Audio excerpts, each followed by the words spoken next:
ಪಟ್ಟಣದ ಶ್ರೀ ವೀರಭದ್ರೇಶ್ವರ ಜಾತ್ರಾ ಮಹೋತ್ಸವದ ಅಂಗವಾಗಿ ಬುಧವಾರ ರಾತ್ರಿ ಆಯೋಜಿಸಲಾದ ಶರಣ ಸಂಸ್ಕೃತಿ ಉತ್ಸವ ಮತ್ತು ಧರ್ಮ ಸಭೆ ಕಾರ್ಯಕ್ರಮದಲ್ಲಿ ಹೆಸರಾಂತ ವಾಗ್ಮಿ ಹಾರಿಕಾ ಮಂಜುನಾಥ ಅವರು ಹಿಂದೂ ಧರ್ಮ ಜಾಗೃತಿ ಬಗ್ಗೆ ಮಾತನಾಡಿದರು.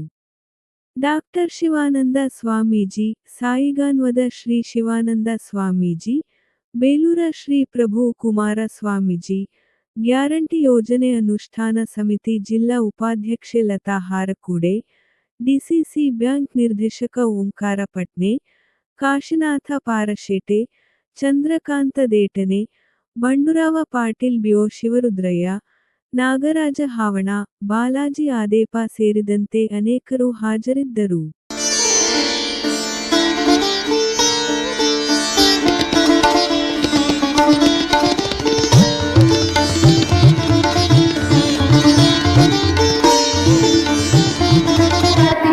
ಭಾರತದ ಹಳ್ಳಿಗೂ ಬಂದ್ರು, ಕೊನೆಯ ಹಳ್ಳಿಯಲ್ಲೂ ಇಂಥ ಜಾತ್ರಾ ಮಹೋತ್ಸವಗಳು ಇವತ್ತಿಗೂ ನಿರಂತರವಾಗಿ ನಡೀತಿದ್ದಾವಲ್ಲ, ಯಾರ ಕಾರಣದಿಂದ?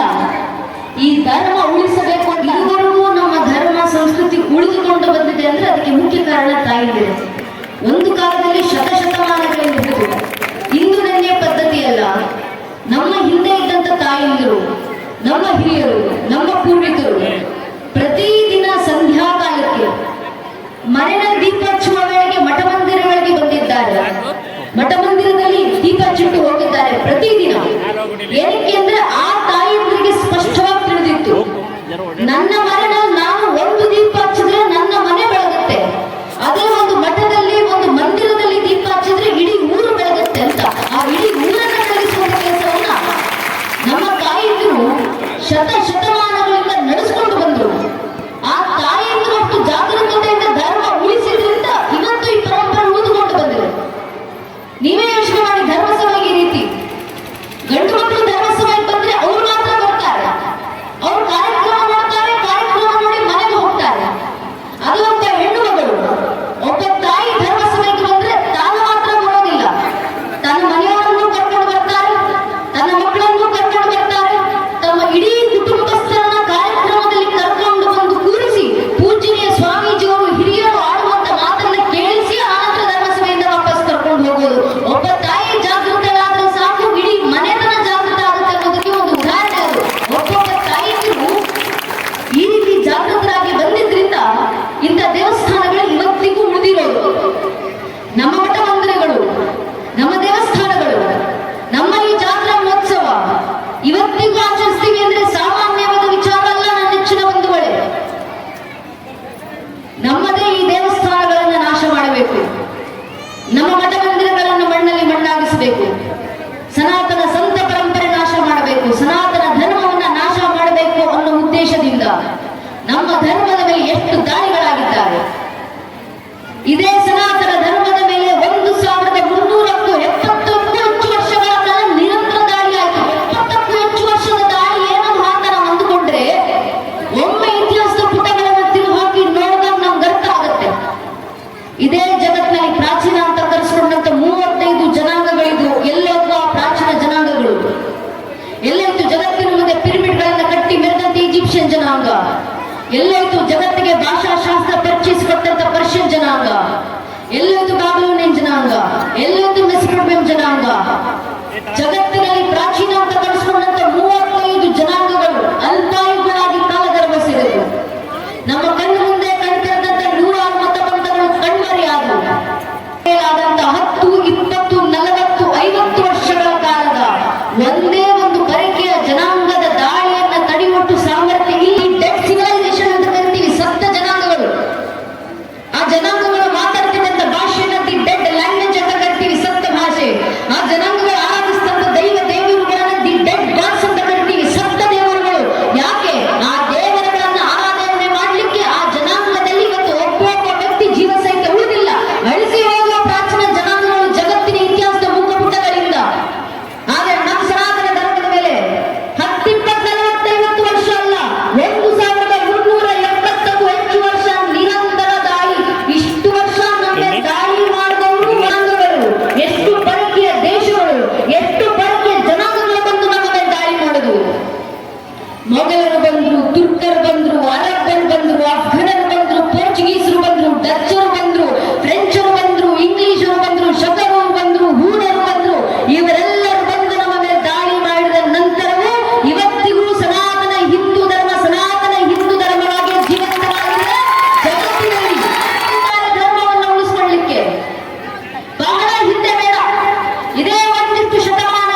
ಇವತ್ತಿಗೂ ಸಹ ನಮ್ಮ ಮಠಗಳಲ್ಲಿ ಕಾವೇರಿ ಕೊಟ್ಟು ಮಠಗಳಿಗೆ ಬಂದಂತ ಭಕ್ತರಿಗೆ ಆಶೀರ್ವಚನವನ್ನ ನೀಡ್ತಾ ಬಾಯಲ್ಲಿ ಶಾಂತಿ ಮಂತ್ರ, ಕೈಯಲ್ಲಿ ಅಭಯದ ಮುದ್ರೆಯನ್ನು ಹಿಡ್ಕೊಂಡು ಬಂದ ಭಕ್ತರಿಗೆ ಆಶೀರ್ವಾದ ಮಾಡಿ ಮಠದಲ್ಲಿ ತನ್ನ ಪಾಡಿಗೆ ನಾನು ಕೂರಬೇಕಾಗಿದ್ದಂತ ಸಂತರು ಯಾವ ಸನ್ಯಾಸಿಗಳು ಸನ್ಯಾಸತ್ವ ಸ್ವೀಕರಿಸುವ ವೇಳೆಗೆ ತನಗೆ ತಾನೇ ಪಿಂಡಾಂಡವನ್ನು ಅರ್ಪಣೆ ಮಾಡಿ ನಾನು ಇನ್ನು ಮುಂದೆ ಸತ್ತೆ ಇನ್ನು ಹೊಸ ಜೀವನ ಪ್ರಾರಂಭಿಸ್ತೀನಿ ಅಂತ ಪೂರ್ವಾಶ್ರಮದ ಮನೆ ಮಠ ತಾಯಿ ತಂದೆ ಅಕ್ಕ ತಮ್ಮ ಬಂಧು ಬಳಗ ಎಲ್ಲವನ್ನೂ ತ್ಯಜಿಸಿ ಎಲ್ಲವನ್ನು ಮೀರಿ ಜಗನ್ಮಿಥ್ಯ ಬ್ರಹ್ಮಸತ್ಯ ಎಂಬ ಒಂದು ಏಕ ಘೋಷವಾಕ್ಯದೊಂದಿಗೆ ಹೇಳಿದ್ದಾರೆ. ಮತ್ತೆ ಮನೆಗಳ ಮುಂದೆ ನಿಂತ ಸನ್ಯಾಸಿಗಳು ಕೇಳ್ಕೊಂಡಿದ್ದಾರೆ, ಅಮ್ಮ ನಿನ್ನ ಮನ್ನ ಅಕ್ಕಿ ಇದ್ರೆ ನನ್ನ ಜೋಳಿಗೆಗೆ ಅಕ್ಕಿ ಹಾಕಮ್ಮ, ಅದೇ ಅಕ್ಕಿಯನ್ನು ಬೇಯಿಸಿ ನನ್ನ ಮಠದಲ್ಲಿ ಒಂದಿಷ್ಟು ಜನ ಮಕ್ಕಳಿಗೆ ವಿದ್ಯಾಭ್ಯಾಸ ಮಾಡಿಸ್ತಿದ್ದೀನಿ, ಆ ಮಕ್ಕಳಿಗೆ ಅನ್ನ ಮಾಡಿ ಹಾಕ್ತೀನಿ, ಭಿಕ್ಷೆ ಕೊಡು ಅಂತ ಮನೆಗಳ ಮುಂದೆ ನಿಂತು ಭಿಕ್ಷೆ ಬೇಡಿದ್ರಲ್ಲ ನಮ್ಮ ಸನ್ಯಾಸಿಗಳು. ಯಾಕೆ? ತ್ರಿವಿಧ ದಾರಿವಿ ಅಕಸ್ಮಾತಿ ಜನಾಂಗಕ್ಕೆ ಅನ್ನ ಅಕ್ಷರ ಅಧ್ಯಾತ್ಮ ನೀಡಲಿಲ್ಲ ಅಂದ್ರೆ ಇಡೀ ಹಿಂದೂ ಜನಾಂಗ ಅಳಿಸಿ ಹೋಗುತ್ತೆ. ಆ ಪ್ರಕ್ರಿಯೆ ಆಗಬಾರದು, ಧರ್ಮ ಉಳಿಬೇಕು ಅನ್ನೋ ಕಾರಣಕ್ಕೆ ಅನ್ನ ಅಕ್ಷರ ಅಧ್ಯಾತ್ಮವನ್ನ ಎಲ್ಲರಿಗೂ ತಲುಪಿಸುವಂತ ಕೆಲಸ ಮಾಡಲಿಕ್ಕೆ ಭಿಕ್ಷೆ ಬೇಡುವಂತ ಪರಿಸ್ಥಿತಿಗೆ ಬಂದರೂ ಕೂಡ ಈ ಧರ್ಮಕ್ಕೋಸ್ಕರ ಎಲ್ಲವನ್ನು ಅರ್ಪಣೆ ಮಾಡಿ ನಿಂತಿದ್ದಾರಲ್ಲ ಆ ನಮ್ಮ ಸಂತರು, ಆ ಮಠ ಪರಂಪರೆ. ಕಾರ್ಯಕ್ರಮಕ್ಕೆ ಬಂದಾಗ ನೋಡ್ತೀವಿ, ಇದೇ ಸ್ವಾಮಿ ವೀರಭದ್ರೇಶ್ವರರ ಹೆಸರಿನಲ್ಲಿ ಹಿರಿಯ ಪ್ರಾಥಮಿಕ ಶಾಲೆಯನ್ನು ಮಾಡಿದ್ದಾರೆ, ಪ್ರೌಢಶಾಲೆಯನ್ನು ಮಾಡಿದ್ದಾರೆ. ಬರಬೇಕಾದ್ರೆ ನೋಡಿದ್ವಿ, ಮಠಗಳಿಗೆ ಏನಕ್ಕೆ ಶಾಲೆಗಳು? ಮಠಗಳಲ್ಲಿರುವಂತ ಸನ್ಯಾಸಿಗಳು ತಮ್ಮ ಪಾಡಿಗೆ ತಾವು ಕೂತ್ಕೋಬಹುದಲ್ಲ, ಆದ್ರೂ ಶಾಲೆಗಳನ್ನು ನಿರ್ಮಾಣ ಮಾಡಿದ್ರು. ಏನಕ್ಕೆ? ಒಂದೊಂದು ಮಗುವಿಗೆ ಅಕ್ಷರವನ್ನು ಕಲ್ಪಿಸಬೇಕು ನಾವು ಅನ್ನೋ ನಿಟ್ಟಿನಲ್ಲಿ ಮಠಗಳಲ್ಲಿ ಕರ್ಕೊಂಡ್ಬಂದ್ರು ಮಕ್ಕಳನ್ನ. ಅಕ್ಷರ ಸಾಲದು, ಅಕ್ಷರವನ್ನು ಮೀರಿ ಅಧ್ಯಾತ್ಮವನ್ನು ಕೂಡ ಮಕ್ಕಳು ಕಲಿಬೇಕು. ಅಕ್ಷರವನ್ನು ಕೊಟ್ಟರು, ಅಧ್ಯಾತ್ಮವನ್ನು ಕೊಟ್ಟರು. ನಿನಗೆ ಸಮಸ್ಯೆ ಇದೆಯಾ? ಪರವಾಗಿಲ್ಲಪ್ಪ, ನನ್ನ ಬಳಿ ಬಾ, ಅನ್ನವನ್ನು ಹಾಕ್ತೀನಿ ಅಂತ ಅನ್ನವನ್ನು ಹಾಕುವಂತ ಕೆಲಸವನ್ನು ಮಾಡಿದ್ರು. ಅಂದಿನಿಂದ ಹಿಡಿದು ಇಂದಿನವರೆಗೂ ಆ ತ್ರಿವಿಧ ದಾಸೋಹವನ್ನು ಕಾಯ್ದುಕೊಂಡು ಜನಾಂಗವನ್ನು ಉಳಿಸುವಂತ ಕೆಲಸ ಮಾಡಿದ್ದಾರಲ್ಲ ಆ ಸಂತರು, ಆ ಮಹಾನ್ ಸಂತ ಪರಂಪರೆಗೆ ಕೃತಜ್ಞತೆ ಸಲ್ಲಿಸಲಿಕ್ಕೋಸ್ಕರನಾದ್ರೂ ಇಂಥ ಮಠಗಳಿಗೆ ಮಂದಿರಗಳಿಗೆ ನಿರಂತರ ಹಿಂದೂ ಸಮಾಜ ಬರ್ತಿರಬೇಕು. ನಾವು ಬರೋದು ಮಾತ್ರ ಅಲ್ಲ, ದಯವಿಟ್ಟು ಮಠ ಮಂದಿರಗಳಿಗೆ ಬಂದಾಗ ಮಕ್ಕಳನ್ನು ಕರ್ಕೊಂಡೇ ಬನ್ನಿ. ನಮ್ಮ ಮಕ್ಕಳೇ ಬರಬೇಕಾಗಿರೋದು ಮಠ ಮಂದಿರಗಳಿಗೆ. ಇಲ್ಲಿ ಕೂತು ಮಕ್ಕಳಿಗೆ ಧರ್ಮ ಬೋಧನೆ ಆಗಬೇಕು. ಕನಿಷ್ಠ ಪಕ್ಷ ವಾರಕ್ಕೊಮ್ಮೆ ಮಕ್ಕಳನ್ನು ಕರ್ಕೊಂಡು ಬಂದು ದೇವಸ್ಥಾನಗಳಲ್ಲಿ ಕೂರಿಸಿ ಆ ಮಕ್ಕಳ ಬಾಯಿಂದ ಭಜನೆಗಳನ್ನ ಹೇಳಿಸಿ ಆ ಮಕ್ಕಳಿಗೆ ಧರ್ಮದ ಬೋಧನೆಯನ್ನ ಮಾಡಿ. ನಮ್ಮ ಮಕ್ಕಳ ಬಾಯಿಂದ ಭಜನೆಗಳು ಬಂದ್ರೆ ಭಗವಂತನೇ ಧರೆಗಿಳಿದು ಬರ್ತಾನೆ. ನಾನು ಜೀವಂತ ಸಾಕ್ಷಿ ಬದುಕಿ ಹೋದವರು. ಅದಕ್ಕೆ ಕುಂಬಾರ ಗುಂಡೆಯ ಸಾಮಾನ್ಯ ಭಕ್ತ ಮಡಿಕೆ ಮಾಡುವವರು ದಿನ ಮಡಿಕೆ ಮಾಡಬೇಕಾದ್ರೆ ಮಡಿಕೆ ತಟ್ಟುವ ತಾಳಕ್ಕೆ ಶಿವನ ಭಜನೆಯನ್ನ ಹಾಡ್ತಾ ಹಾಡ್ತಾ ಕುಣಿತಿದ್ರಂತೆ. ಅದು ನೋಡಿದಂತ ಶಿವನಿಗೆ ಅನಿಸ್ತಂತೆ, ನನ್ನ ಭಕ್ತ ಕುಂಬಾರ ಗುಂಡೆಯ ದಿನ ನನಗೋಸ್ಕರ ಭಜನೆ ಹಾಡ್ತಾ ನೃತ್ಯ ಮಾಡ್ತಾನೆ, ಒಂದು ದಿನ ಹೋಗಿ ನಾನು ಕೂಡ ನನ್ನ ಭಕ್ತನ ಜೊತೆ ನೃತ್ಯ ಮಾಡಬೇಕಲ್ಲ. ಶಿವನಿಗೆ ಮನಸ್ಸಾಯ್ತು. ಕುಂಬಾರ ಗುಂಡೆಯ ಹೊಸ ನೃತ್ಯ ನೋಡುತ್ತ ಶಿವನ ಮುಟ್ಟಿತು ಸತ್ಯಂ, ಒಳಗಾಡಿದ ನೃತಂ ದಿನ ನೃತಂ, ಎಳೆ ಎಳೆಯ ಹೊರಗಾಡುವೆ ನೃತಂ. ಇಷ್ಟು ದಿನ ಮನಸ್ಸಿನ ಒಳಗೆ ಆನಂದ ಪಟ್ಟಿದ್ದೀನಿ ನನ್ನ ಭಕ್ತ ನೃತ್ಯವನ್ನ ನೋಡಿ. ಇವತ್ತು ನಾನು ಹೋಗಿ ನನ್ನ ಭಕ್ತನ ಭಜನೆಗೆ ನಾನೇ ನೃತ್ಯ ಮಾಡ್ತೀನಿ. ಶಿವ ಧರೆಗೆಂದು ಬಂದ್ರು. ಆದ್ರೆ ಶಿವ ನೃತ್ಯ ಮಾಡಬೇಕಂದ್ರೆ ಇಷ್ಟು ರಂಗವೇದಿಕೆ ಸಾಗೋದಿಲ್ಲಲ್ಲ. ಶಿವ ತಾನೇ ರಂಗವೇದಿಕೆಯನ್ನು ಸೃಷ್ಟಿ ಮಾಡಿಕೊಂಡ್ರು. ಒಂದು ಕಾಲದಲ್ಲಿ ಭಕ್ತರನ್ನ ನಾಶ ಮಾಡಲಿಕ್ಕೆ ಅಂತ ವೀರಭದ್ರೇಶ್ವರ ಸ್ವಾಮಿ ಎದ್ದು ಬಂದಿದ್ರು. ದಕ್ಷ ಯಜ್ಞದ ಸಂದರ್ಭದಲ್ಲಿ ದಕ್ಷ ಪ್ರಜಾಪತಿ ಶಿವನನ್ನ ಬಿಟ್ಟು ಯಜ್ಞವನ್ನ ಮಾಡ್ತಿದ್ದಾನೆ. ತಾಯಿ ಪಾರ್ವತಿ ದಕ್ಷ ಯಜ್ಞಕ್ಕೆ ಹೋಗಿ ಕೂತು ತಂದೆ ಮಾಡಿದಂತ ಅವಮಾನವನ್ನ ತಾಳಲಾಗದೆ ತನ್ನ ಅಷ್ಟು ಇಂದ್ರಿಯಗಳಿಂದ ಅಗ್ನಿಯನ್ನ ಭೂಮಧ್ಯದಲ್ಲಿ ಆವರಿಸಿಕೊಂಡು ಆ ಅಗ್ನಿಯ ಮೂಲಕ ತನ್ನ ದೇಹವನ್ನ ಬಿಟ್ಟು ಪ್ರಾಣವನ್ನ ದೇಹವನ್ನ ತ್ಯಜಿಸಿ ಹೋದ್ರು ಪಾರ್ವತಿ ದೇವಿ. ವಿಷಯ ಶಿವನಿಗೆ ತಲುಪಿತು. ತಾಯಿ ಪಾರ್ವತಿ ದಕ್ಷ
ಕುಟುಂಬಸ್ಥರು, ನೆಂಟಸ್ಥರು, ಸಂಬಂಧಿಕರು, ಮಕ್ಕಳು, ಮೊಮ್ಮಕ್ಕಳು ಅಂತನಾದ್ರೂ ಈ ಜಗತ್ತಿನಲ್ಲಿ ಯಾರಾದ್ರೂ ಇದ್ದಾರಾ?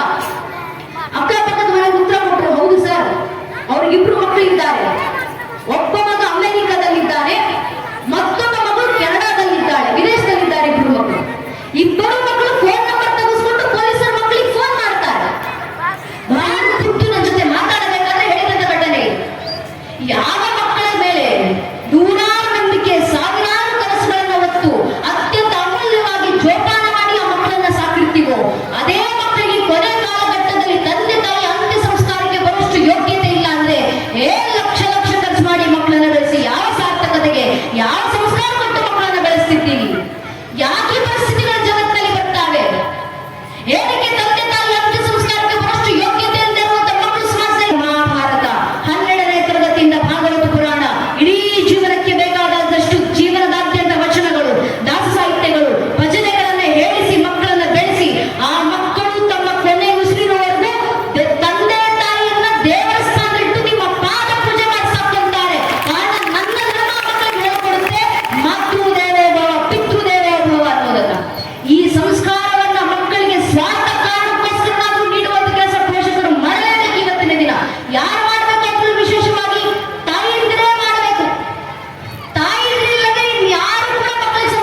ವರ್ಗೇಸ್ ಹಿಂದುತ್ವ.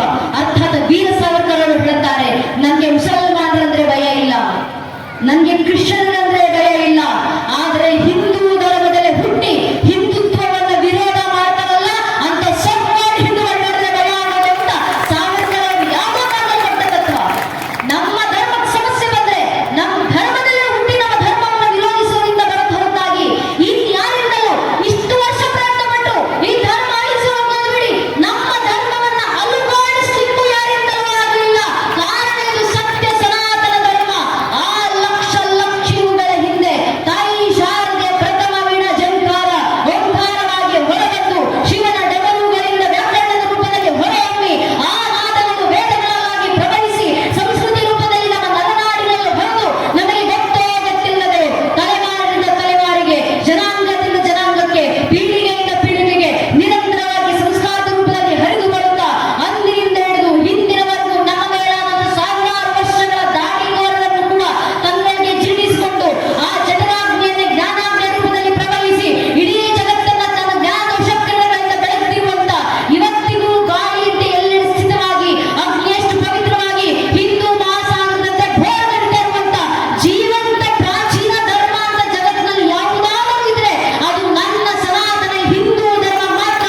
ಈ ಧರ್ಮಕ್ಕಿರುವಂತ ಹಿರಿಮೆ ಅಂತ ಆದಾಗ ಇದೇ ಸನ್ಯಾಸಿಗಳು ಮಠದ ಹೊರಗಡೆ ಬೋರ್ಡ್ಗಳನ್ನು ಉರ್ದು ಭಾಷೆಯಲ್ಲಿ ಬರೆಸಿ ಮಠದ ಹೊರಗಡೆ ಉರ್ದು ಬೋರ್ಡ್ಗಳನ್ನು ಹಾಕಿ ಮಠದ ಒಳಗೆ ಕೂತ್ಕೊಂಡು ಮಕ್ಕಳಿಗೆ ಕನ್ನಡ ಭಾಷೆಯ ವಚನಗಳನ್ನು ಹೇಳಿಸಿಕೊಳ್ಳುವಂತ ಪ್ರಯತ್ನವನ್ನು ಮಾಡಿದವರು ನಮ್ಮ ಸಂತ ಪರಂಪರೆ. ಆದ್ರಿಂದ ಉಳ್ಕೊಂಡು ಬಂದಿರುವುದು ಈ ಭಾಷೆ, ಈ ನಾಡು, ಈ ಧರ್ಮ. ಅಷ್ಟು ಶ್ರಮ ಪಟ್ಟಿರುವಂತ ನಮ್ಮ ಸಂತ ಪರಂಪರೆಗೆ ಕೃತಜ್ಞತೆ ಸಲ್ಲಿಸಬೇಕಂದ್ರೆ ನಾವು ಮುಂದೆ ಬರಬೇಕು ಧರ್ಮ ರಕ್ಷಣೆ ಮಾಡಲಿಕ್ಕೆ. ಇಂಥ ಧರ್ಮದಲ್ಲಿ ಹುಟ್ಟಿ ಹಿಂದೂ ಧರ್ಮದಲ್ಲಿ ಹುಟ್ಟಿ ಹಿಂದೂ ದೇವಸ್ಥಾನಗಳಿಗೆ ನಾನು ಬರಲಿಲ್ಲ, ಇನ್ಯಾರು ಬರ್ತಾರೆ? ಹಿಂದೂ ಧರ್ಮದಲ್ಲಿ ಹುಟ್ಟಿ ಹಿಂದೂ ಧರ್ಮದ ಭಜನೆಗಳನ್ನ ನಾನು ಹಾಡಲಿಲ್ಲ, ಇನ್ಯಾರು ಹಾಡುತ್ತಾರೆ?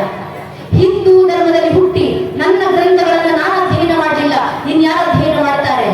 ಹಿಂದೂ ಧರ್ಮದಲ್ಲಿ ಹುಟ್ಟಿ ನನ್ನ ಪರಂಪರೆ ರಕ್ಷಣೆ ನಾನು ಮಾಡಲಿಲ್ಲ, ಇನ್ಯಾರು ಮಾಡ್ತಾರೆ? ಹಿಂದೂ ಧರ್ಮದಲ್ಲಿ ಹುಟ್ಟಿ ನನ್ನ ಇತಿಹಾಸ ನಾನು ತಿಳ್ಕೊಳ್ಳಿಲ್ಲ, ಇನ್ಯಾರು ತಿಳ್ಕೊಳ್ತಾರೆ? ಹಿಂದೂ ಧರ್ಮದಲ್ಲಿ ಹುಟ್ಟಿ ನನ್ನ ಮುಂದಿನ ಪೀಳಿಗೆಗೆ ಧರ್ಮ ಬೋಧನೆ ನಾನು ಮಾಡಲಿಲ್ಲ, ಇನ್ಯಾರು ಬೋಧನೆ ಮಾಡ್ತಾರೆ? ಹಿಂದೂ ಧರ್ಮದಲ್ಲಿ ಹುಟ್ಟಿ ನನ್ನ ಧಾರ್ಮಿಕ ಸಂಕೇತಗಳನ್ನು ನಾನು ಧರಿಸಲಿಲ್ಲ, ಇನ್ಯಾರು ಧರಿಸ್ತಾರೆ? ಹಿಂದೂ ಧರ್ಮದಲ್ಲಿ ಹುಟ್ಟಿ ಹಿಂದುವಾಗಿ ಹುಟ್ಟಿ ಹಿಂದೂ ಧರ್ಮ ರಕ್ಷಣೆಗೆ ಹಿಂದುವಾಗಿ ನಾನು ಮುಂದೆ ಬರಲಿಲ್ಲ, ಇನ್ಯಾರು ಮುಂದೆ ಬರ್ತಾರೆ? ನನ್ನ ನಿಮ್ಮ ಜನ್ಮ ಸಿದ್ಧ ಜವಾಬ್ದಾರಿ ಅಲ್ವಾ ಧರ್ಮ ರಕ್ಷಣೆ. ನಾವೇ ಮುಂದೆ ಬರಬೇಕು, ನಾವೇ ಧರ್ಮ ರಕ್ಷಣೆ ಮಾಡಬೇಕು. ಹೇಗೆ ಧರ್ಮ ರಕ್ಷಣೆ ಮಾಡ್ತೀರಾ? ನಮ್ಮ ಕೈಲಾಗುವಂತ ಕೆಲಸ ನನ್ನವನ್ನ ಧರ್ಮ ಜಾಗೃತಿ, ಕನಿಷ್ಠ ಪಕ್ಷ ನನ್ನಲ್ಲಿ ಧರ್ಮ ಜಾಗೃತಿ. ಆದ್ರೆ ನಮ್ಮ ದೌರ್ಭಾಗ್ಯ ಧರ್ಮ ಉಳಿಸೋದು ಬಿಡಿ, ಧರ್ಮ ಪರಂಪರೆ ಉಳಿಸೋದು ಬಿಡಿ, ಧರ್ಮ ಪದ್ಧತಿಯನ್ನು ಪಾಲಿಸೋದು ಮರ್ತೋಗಿದ್ದೇವೆ ನಮ್ಮ ಮನೆಗಳಲ್ಲಿ. ಧರ್ಮ ಸಂಕೇತಗಳ ಧಾರಣೆ, ನಮ್ಮ ಸಂಸ್ಕೃತಿ, ನಮ್ಮ ಪದ್ಧತಿ ನನ್ನಲ್ಲಿ ಯಾವತ್ತಾದ್ರೂ ನೋಡಿ. ಹಿರಿಯರು ಇರ್ತಾರೆ, ಮನ್ನಲ್ಲಿ ಅಜ್ಜಿ ಇರ್ತಾರೆ, ವೃದ್ಧರಿರ್ತಾರೆ, ಅವರ ಹಣೆ ಯಾವತ್ತಾದ್ರೂ ಗಮನಿಸಿ. ದಪ್ಪನ ಕುಂಕುಮ ಇಟ್ಟಿರ್ತಾರೆ, ಹಣೆ ತುಂಬಾ ವಿಭೂತಿ ಬಳದಿರ್ತಾರೆ, ಗಂಧ ಚಂದನ ಭಂಡಾರ ಏನೋ ಒಂದು ಅವರ ಹಣೆನಲ್ಲಿ ವಿಜೃಂಭಿಸ್ತಿರುತ್ತೆ. ನೀವು ಎಷ್ಟು ದೂರದಿಂದ ನಿಂತು ನೋಡಿದ್ರು ಅವರ ಹಣೆನಲ್ಲಿರುವಂತ ಆ ಕುಂಕುಮದ ತೇಜಸ್ ಕಣ್ಣಿಗೆ ತಾಗುವ ರೀತಿಯಲ್ಲಿರುತ್ತೆ. ಅದೇ ಸ್ವಲ್ಪ ಕೆಳಗೆ ಬನ್ನಿ, ನನ್ನ ವಯಸ್ಸಿನ ಹೆಣ್ಣು ಮಕ್ಕಳನ್ನು ನನ್ನಲ್ಲಿ ನೋಡಿ. ಹಣೆ ಕುಂಕುಮ ಇಡೋ ಪದ್ಧತಿಯನ್ನೇ ಬರ್ತಿದ್ದೀವಿ ನಾವು. ಹಣೆಗೆ ಯಾವ್ದೊಂದು ಸಣ್ಣ ಮಟ್ಟು ಇಡೋದು ಈಗ ಈಗಿನ ಹೆಣ್ಮಕ್ಳು. ಆ ಕಪ್ಪದಾಗ ಒಂದು ಮಟ್ಟು ಸ್ವಲ್ಪ ದೂರದಲ್ಲಿ ನಿಂತು ನೋಡಿದ್ರೆ ಹಣೆಗೆ ಏನಾದ್ರೂ ಇಟ್ಟಿದ್ದಾರೆ ಇಲ್ವಾ ಅನ್ನೋದು ಕೂಡ ಕಣ್ಣಿಗೆ ಕಾಣಿಸೋದಿಲ್ಲ, ಅಷ್ಟು ಸಣ್ಣ ಮಟ್ಟು. ಮತ್ತೆ ಇಡೋದೇನು ಕಾಟಾಚಾರಕ್ಕೆ. ಹಣೆ ಕೊಟ್ಟಿಟ್ಟಿಲ್ಲ ಅಂದ್ರೆ ನನ್ನ ಅಪ್ಪ ಅಮ್ಮ ಬೈತಾರ ಅನ್ನೋ ಕಾಟಾಚಾರ ಹಣೆಗೊಂದು ಮಟ್ಟು. ದೇವಸ್ಥಾನ ಮಟ್ಟಕ್ಕೆ ಇರುವಂತ ಮನೆ ಪೋಷಕರ ತಪ್ಪು, ಮನೆ ಹಿರಿಯರ ತಪ್ಪು.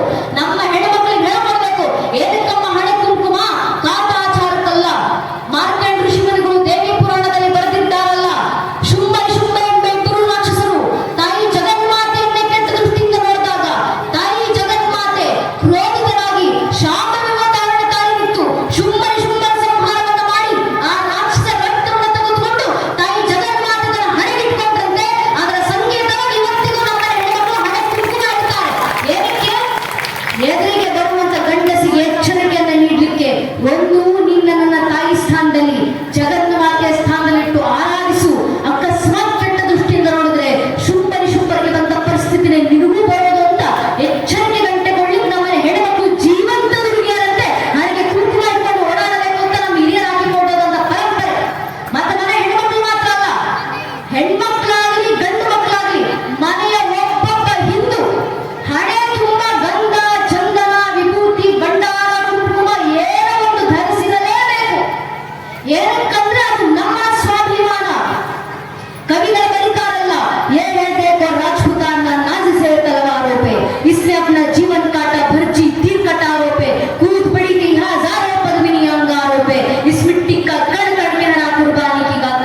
स्वीटी से तिलक करो ये धरती बलिदानों की अर्थात ನಮ್ಮ ಮೇಲಾದಂತ ಸಾವಿರಾರು ವರ್ಷಗಳ ದಾಳಿಯ ನಂತರವೂ ನೂರಾರು ಗತವಂತಗಳ ಆಕ್ರಮಣಗಳ ನಂತರವೂ ಅಸಂಖ್ಯ ಕಷ್ಟ ನಷ್ಟಗಳ ನಡುವೆಯೂ ಇವತ್ತಿಗೂ ತಲೆ ಎತ್ತಿ ತಲೆಎತ್ತಿ ನಿಂತಿರುವಂತ ಮೃತ್ಯುವನ್ನು ಮಣಿಸಿದಂತಿರುವಂತ ಮೃತ್ಯುಂಜಯ ಸನಾತನ ಹಿಂದೂ ಧರ್ಮದ ಕ್ಷತ್ರಿಯ ಪರಂಪರೆ ಸಂಕೇತ ಕುಂಕುಮ ಆದ್ದರಿಂದ ಸ್ವಾಭಿಮಾನದಿಂದ ಹಣೆಗೆ ಕುಂಕುಮವನ್ನು ಧರಿಸಿ ಹಣೆಗೆ ವಿಭೂತಿ ಬೆಳಬೇಕು.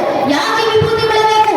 ಸರ್ಕಾರ ರಜಸ್ಸು ತಪಸ್ಸು ತ್ರಿಗುಣಗಳನ್ನು ಮೀರಿದಂತ ತ್ರಿಗುಣಾತೀತನಾದ ಶಿವನನ್ನು ತ್ರಿಕಾಲ ರೂಪದಲ್ಲಿ ಹಣೆಗೆ ಮಾಡಿಕೊಂಡಿರುವಂತ ಪರಂಪರೆ ಎನ್ನುವುದು ಮೂರು ಲೋಕಗಳಲ್ಲೂ ಮೂರು ಕಾಲಗಳಲ್ಲೂ ಮೂರು ಅವಸ್ಥೆಗಳಲ್ಲೂ ಮೂರು ಸ್ಥಿತಿಗಳಲ್ಲೂ ನಿನ್ನನ್ನು ರಕ್ಷಣೆ ಮಾಡಲಿಕ್ಕೆ ನಾನೊಬ್ಬ ನಿಂತಿದ್ದೀನಿ ಅಂತ ಹೇಳಿದಂತ ಆ ಶಿವನ ಸಂಕೇತವಾಗಿ ಹಣೆಗೆ ವಿಭೂತಿ ಇರೋದು ನಾವು ಅದನ್ನ ಮುಂದಿನ ಪೀಳಿಗೆಗೆ ಹೇಳ್ಕೊಡ್ಬೇಕಲ್ವಾ? ಅದನ್ನ ಮುಂದಿನ ಪೀಳಿಗೆಗೆ ಪರಿಚಯಿಸಿಕೊಡ್ಬೇಕಲ್ವಾ? ಇದು ನಮ್ಮ ಸ್ವಾಭಿಮಾನ. ಈ ಸ್ವಾಭಿಮಾನ ಮರೆತು ಹೋಗಿದ್ದೀವಿ ಹಿಂದೂಗಳು. ಎಷ್ಟರ ಮಟ್ಟಿಗೆ ಇವತ್ತು ಒಬ್ಬ ಹಿಂದುವಿನ ಮುಂದೆ ನಿಂತು ನೀನ್ ಯಾರಪ್ಪ, ನೀನ್ ಯಾವ ಸಮಾಜಕ್ಕೆ ಸೇರಿದವನು ಅಂತ ಪ್ರಶ್ನೆ ಮಾಡಿದ್ರೆ ಹಿಂದುವಿನ ಬಾಯಿನಲ್ಲಿ ಧರ್ಮದ ಹೆಸರು ಬರೋಕ್ಕೂ ಮುಂಚೆ ಜಾತಿ ಹೆಸರು ಆಗ್ತಾರೆ. ಒಬ್ಬ ಹಿಂದೂ ಲಿಂಗಾಯತರಾಗ್ತಾರೆ, ಒಬ್ಬ ಹಿಂದೂ ಕುರುಬರಾಗ್ತಾರೆ, ಒಬ್ಬ ಹಿಂದೂ ಗೌಡರಾಗ್ತಾರೆ, ಒಬ್ಬ ಹಿಂದೂ ನಾಯಕರಾಗ್ತಾರೆ, ಒಬ್ಬ ಹಿಂದೂ ಶೆಟ್ಟಿ ಆಗ್ತಾರೆ, ಒಬ್ಬ ಹಿಂದೂ ಪೂಜಾರ ಆಗ್ತಾರೆ, ಒಬ್ಬ ಹಿಂದೂ SC ಆಗ್ತಾರೆ, ಒಬ್ಬ ಹಿಂದೂ ST ಆಗ್ತಾರೆ, ಒಬ್ಬ ಹಿಂದೂ ರಾಜಪೂತ್ ಆಗ್ತಾರೆ, ಒಬ್ಬ ಹಿಂದೂ ಮರಾಠ ಆಗ್ತಾರೆ. ಹಿಂದೂ ಹಿಂದೂ ಆಗೋದು ಯಾವಾಗ? ನಾವು ಹಿಂದೂಗಳು ಅರ್ಥ ಮಾಡ್ಕೊಳ್ಬೇಕು ನಮ್ಮ ಜಾತಿ ಯಾವುದೇ ಇರಲಿ, ಆ ಜಾತಿಗಳ ಮೇಲೆ ನಮಗಿರುವಂತ ಜಾತಿ ಪ್ರೇಮ ಎಷ್ಟೇ ವಿಶಾಲವಾಗಿರ್ಲಿ, ನನ್ನ ಜಾತಿ ನನ್ನ ಮನೆಯ ದೇವರು ಕೂಡ ಒಳಗೆ ಸೀಮಿತ ಆಗಿರ್ಬೇಕು. ನಮ್ಮ ರಾಜಕೀಯ ಆಸಕ್ತಿ ಯಾವುದೇ ಇರಲಿ, ನೀವು ಯಾವ ರಾಜಕೀಯ ಪಕ್ಷಕ್ಕೆ ಬೇಕಾದ್ರೂ ಕೆಲಸ ಮಾಡಿ, ನಾನು ಯಾವ ರಾಜಕೀಯ ಪಕ್ಷದ ಕಾರ್ಯಕರ್ತ ಅಂತ ಬೇಕಾದ್ರೂ ನೀವು ಹೇಳ್ಕೊಂತಿರ್ಗಾಡಿ, ಆದ್ರೆ ನನ್ನ ರಾಜಕೀಯ ಆಸಕ್ತಿ ನನ್ನ ಮನೆಯ ಬಾಗಿಲಿನ ಒಳಗೆ ಸೀಮಿತ ಆಗಿರಬೇಕು. ಪ್ರತಿಯೊಬ್ಬ ಹಿಂದೂ ತನ್ನ ಮನೆಯ ದೇವರು ಕೋಣೆ ದಾಟಿ ಮನೆಯ ವಸ್ತು ಬಿಟ್ಟು ಹೊರಗೆ ಬರಬೇಕಾದ್ರೆ ಜಾತಿ ಉಪಜಾತಿ ಮತ ಪಂಥ ಪಂಗಡ ಕುಲ ಗೋತ್ರ ರಾಜಕೀಯ ಆಸಕ್ತಿ ತತ್ವ ಸಿದ್ಧಾಂತ ಎಲ್ಲವನ್ನು ಬದಿಗಿಟ್ಟು ಹೆಗಲ ಮೇಲೊಂದು ಕೇಸರಿ ಶಾಲು ಹಣೆ ಮೇಲೆ ಕೇಸರಿ ತಿಲಕ ಇಟ್ಕೊಂಡು ನಾವೆಲ್ಲ ಹಿಂದೂ ನಾವೆಲ್ಲ ಒಂದಾದ ಭಾರತದಲ್ಲಿ ನಡೆಯುತ್ತಾಗ ಮಾತ್ರ ನಮ್ಮ ರಕ್ಷಣೆ ನಮ್ಮ ಪರಂಪರೆ ಉಳಿವು. ಆದ್ರಿಂದ ಹಿಂದೂಗಳು ನಮ್ಮ ಎಲ್ಲ ಉಡುಪು ತೊಡುಗುಗಳನ್ನು ಮೀರಿ ಸಂಘಟಿತರಾಗಿ ಬನ್ನಿ. ಈಗ ಹಿಂದೂ ಸಮಾಜ ಸಂಘಟಿತವಾಗಿ ಬಂದಿದೆ. ಕೋಟಿ ಕೋಟಿ ಜನ ಹಿಂದೂ ಬಾಂಧವರು ಕುಂಭಮೇಳ ಅಂತ ಹರಿದು ಬಂದ ರೀತಿ ಇವತ್ತು ಕುಂಭಾಭಿಷೇಕ ನಡೆದಿದೆ ಇದೇ ಮಠದಲ್ಲಿ. ಯಾವ ಕುಂಭಗಳನ್ನ ತಲೆ ಮೇಲೆ ಹೊತ್ತುಕೊಂಡು ಓಡಾಡ್ತೀವೋ ಆ ಭಗವಂತನೇ ತಲೆ ಮೇಲೆ ಹೊತ್ತುಕೊಂಡು ಓಡಾಡಿದಂತ ಪವಿತ್ರತೆಯನ್ನು ಹೊಂದಿರುವಂತ ಆ ಕುಂಭಮೇಳದ ಹತ್ರ ಹಿಂದೂಗಳು ಕೋಟಿ ಕೋಟಿ ಸಂಖ್ಯೆಯಲ್ಲಿ ಹರಿದು ಬಂದ್ರಲ್ಲ. ಪ್ರವಾಸದ ಹೆಸರಿನಲ್ಲಾದ್ರೂ ಪರವಾಗಿಲ್ಲ, ಪ್ರಭಾವದ ರೀತಿಯಲ್ಲಿ ಹರಿದು ಬಂದಂತ ಹಿಂದೂ ಸಮಾಜ ಇವತ್ತು ಜಗತ್ತಿಗೆ ತೋರಿಸ್ಕೊಟ್ಟಿದೆ. ಇಷ್ಟು ವರ್ಷ ಹಿಂದೂ ಸಮಾಜ ಮಲಗಿತ್ತು, ಈಗ ಹಿಂದೂ ಜಾಗೃತನಾಗಿದ್ದಾನೆ. ಜಾಗೃತರಾಗಿರುವಂತ ಹಿಂದೂ ಜಗತ್ತಿಗೆ ತೋರಿಸ್ಕೊಟ್ಟಿದ್ದಾನೆ. ಹಿಂದೂ ಮಲಗಿದ್ರೆ ಮಾತ್ರ ಕುಂಭಕರ್ಣ ಎದ್ರೆ ವೀರಭದ್ರ ಅನ್ನೋದನ್ನ ಜಗತ್ತಿಗೆ ಸಾಬೀತುಪಡಿಸುವಂತ ಕೆಲಸ ಹಿಂದೂ ಸಮಾಜ ಮಾಡಿ ತೋರಿಸಿದೆ. ಈ ಕೆಲಸ ಹೀಗೆ ಮುಂದುವರಿಬೇಕು. ಹೇಗೆ ಮುಂದುವರಬೇಕು? ಮನೆಗಳಲ್ಲಿ ಧರ್ಮ ಜಾಗೃತಿಯನ್ನು ತರಬೇಕು, ಮನೆಯ ಮಕ್ಕಳಿಗೆ ಧರ್ಮ ಬೋಧನೆಯನ್ನು ಮಾಡಬೇಕು. ಆ ಕೆಲಸ ತಾಯಿಯರಿಂದ ಮಾತ್ರ ಆಗೋದು. ಆದ್ರಿಂದ ತಾಯಿಯರು ಜಾಗೃತರಾಗಿ ಬನ್ನಿ, ಮನೆಯ ಮಕ್ಕಳನ್ನ ಜಾಗೃತಗೊಳಿಸಿ. ಈ ಜಾಗೃತಿ ನಮ್ಮ ಹೆಚ್ಚಿನ ಬಂಧುಗಳೇ ಯಾವತ್ತು ಹಿಂದೂ ಸಮಾಜದಲ್ಲಿ ಬಂತೋ ಅವತ್ತಿನಿಂದ ಹಿಂದೂ ಸಮಾಜ ರಕ್ಷಣೆ ಆಯಿತು ಅಂತ ಅರ್ಥ. ಇದೇ ಹಾದಿನಲ್ಲಿ ಮುಂದಾಗುವಂತ ಕೆಲಸಗಳು ಧರ್ಮ ರಕ್ಷಣೆ ಧರ್ಮ ಪರಂಪರೆ ಉಳಿವಿನಲ್ಲಿ ಮುಂದೆ ಆಗುವಂತ ಕೆಲಸ ಯಾವುದು? ಹಿರಿಯರು ಹೇಳಿದ್ದಾರೆ, ರಾಮ ಮಂದಿರದ ಕೆಲಸ ನಮ್ಮ ಪೂರ್ವಿಕರು ಸಾಕಾರಗೊಳಿಸಿದ್ರು, ಅಲ್ಲಿಗೆ ಧರ್ಮ ಜಾಗೃತಿ ನಿಲ್ಲೋದಲ್ಲ. ಅಯೋಧ್ಯ ಪುಣ್ಯ ಭೂಮಿಯ ರಾಮ ಮಂದಿರದ ಗರ್ಭಗುಡಿನಿಂದ ಹೊರಡುವಂತ ಶಂಕನಾದ ಧ್ವನಿ ಹಿಂದೂ ಕಾಶಿ ವಿಶ್ವನಾಥರ ಕಾರ್ಯವನ್ನೂ ಸಾಕಾರಗೊಳಿಸ್ತೀವಿ. ಮಥುರಾ ಕೃಷ್ಣ ಜನ್ಮಭೂಮಿಯ ಕಾರ್ಯವನ್ನೂ ಸಂವಿಧಾನದ ಅಡಿಯಲ್ಲೇ ಸಾಕಾರಗೊಳಿಸ್ತೀವಿ. ಇದೇ ಹಿಂದೂ ಸಮಾಜದ ಮುಂದಿನ ಸಂಕಲ್ಪ. ರಾಮನ ಕಾರ್ಯ ಸಾಕಾರ ಆಗ್ಬೇಕಂದ್ರೆ ನಮ್ಗೆ 500 ವರ್ಷ ಬೇಕಾಯ್ತು. 5 ಶತಮಾನಗಳ ಕಳೆದು ಹೋಗಿದ್ದು ರಾಮ ಮಂದಿರದ ಮುಂದೆ ಒಂದು ವೇಳೋಕ್ತವಾಗಿ ದೀಪವನ್ನು ಬೆಳಗಿ. ಆದರೆ ನಮ್ಮ ಹಿರಿಯರ ಸಂಘಟಿತ ಬಲ ರಾಮ ಕೃಪಾಶೀರ್ವಾದ 5 ಶತಮಾನಗಳ ನಂತರ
ರಾಜ ಇಷ್ಟು ವರ್ಷ